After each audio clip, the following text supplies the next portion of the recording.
మనం ఏదైనా పని ప్రారంభించగానే సహజంగానే సాటివారి నుంచి ఎంతో కొంత వ్యతిరేకత వ్యక్తమవుతుంది. ఎంత ఎక్కువ వ్యతిరేకత ఎదురైతే సంకల్పించిన కార్యక్రమం అంత బాగా విజయవంతమయ్యే అవకాశాలుంటాయి అన్నారు స్వామి వివేకానంద ఓ సందర్భంలో. నదికి రాళ్ళు రప్పలు, చెట్లు చేమలు అడ్డం వస్తేనే కదా మరి ప్రవాహం వేగం పుంజుకునేది. ప్రపంచ సర్వమత మహాసభలో ప్రసంగించేందుకు అమెరికా వెళ్ళినప్పుడు వివేకానందుడి వేషభాషలు చూసిన నిర్వాహకులు ఆయన ప్రతిభా పాటవాలను తక్కువగా అంచనా వేశారు. ప్రసంగించేందుకు కేవలం కొద్ది నిమిషాల సమయమే కేటాయించారు. అన్నదమ్ములారా, అక్క చెల్లెళ్ళలారా అన్న స్వామి తొలి పలుకులకు స్పందనగా మిన్నంటిన కరతాళ ధ్వనులు సద్దుమణిగేసరికి ఆయనకు కేటాయించిన సమయం అయిపోయింది. ఆ తరువాత చాలాసేపు నిర్వాహకులతో సహా అందరూ మంత్రముగ్ధులై స్వామి ప్రసంగాన్ని చాలా శ్రద్ధగా విన్నారు.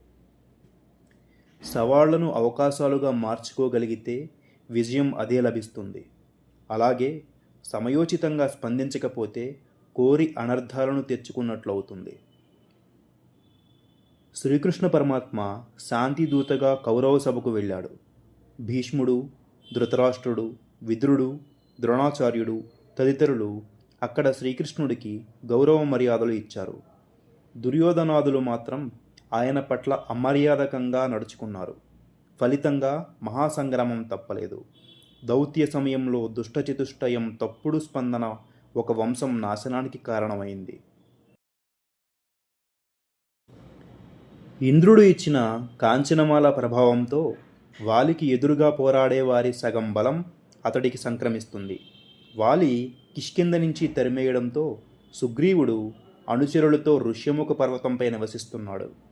సీతమ్మ జాడ కోసం వెతుకుతూ అక్కడికి వచ్చాడు శ్రీరాముడు. సుగ్రీవుడితో మైత్రి కుదిరిన తరువాత అతడి కోరిక మేరకు వాలిని సంహరించడానికి రాముడు అంగీకరిస్తాడు. సుగ్రీవుడు అన్నని యుద్ధానికి పిలుస్తాడు. ఇన్నిసార్లు నా చేతిలో చావు దెబ్బతిన్నా వీడికి బుద్ధి రాలేదు అనుకుని వాలి యుద్ధం చేసి మరోసారి సుగ్రీవుణ్ణి ఓడిస్తాడు. అన్నదమ్ములు ఒకేలా ఉండడంతో గుర్తుపట్టడానికి వీలుగా సుగ్రీవుణ్ణి మెడలో గజపుష్పతీగ హారం ధరించమంటాడు శ్రీరాముడు. అలా అన్నని మళ్ళీ యుద్ధానికి రమ్మంటాడు. ఓడిపోయి పారిపోయిన వాడు తిరిగొచ్చి పిలుస్తుంటే అందులో ఏదో మర్మం ఉందని వెళ్ళొద్దని చెబుతుంది తార. భార్య మాటని లెక్క చేయకుండా మరోసారి తమ్ముణ్ణి ఓడిద్దామని వెళ్ళి మృత్యుపాలవుతాడు వాలి.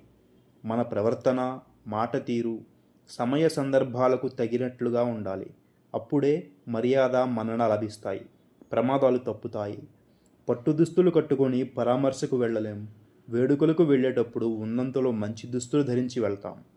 ప్రవర్తన కూడా అంతే. ఓపిగ్గా పరిస్థితులను సమీక్షించుకొని దానికి అనుగుణంగా ప్రవర్తించే వారికి అంతా మంచే జరుగుతుంది. జై హింద్.